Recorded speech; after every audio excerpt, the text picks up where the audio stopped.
നീ എവിടെയാണ് എത്രയുടെ കാറ് കഴിയാൻ പറഞ്ഞ അത്ര നേരായി അടിച്ച് നിന്റെ മോന്തർ ഷേപ്പ് ചെയ്യാൻ പറ്റും. ഞാൻ ഇവിടുന്ന് പോയി കഴിഞ്ഞാൽ താൻ ഇവിടെ കിടന്ന് മൂക്കോട്ട് ഇക്ഷ ഇണ്ണ ഇറ ഇട്ട ഇത്ത ഇപ്പ വരയ്ക്കും. അഹങ്കാരം കൊണ്ട് പറയലട പറ്റിയുടെ മോനെ.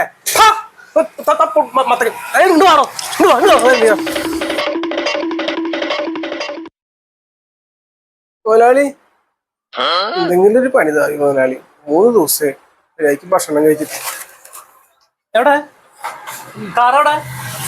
എന്ത് കാറിൽ വരുന്ന മൂക്ക് കൊണ്ട് എന്താന്ന് ഇക്ഷ ഇന്ന? അങ്ങനെ പറഞ്ഞിട്ടില്ല മുതലാളി, അങ്ങനെ പറഞ്ഞിട്ടില്ല. എന്താ അഹങ്കാരാണ് കാണിച്ചത്? നിനക്ക് പണിയൊന്നുമില്ല അപ്പൊ പറയല്ലേ മുതലാളി. എന്നാ ഒരു കാര്യം ചെയ്യ്, അവിടെ എല്ലാം തൂത്തുകൊടുത്ത വെളുപ്പാക്ക്.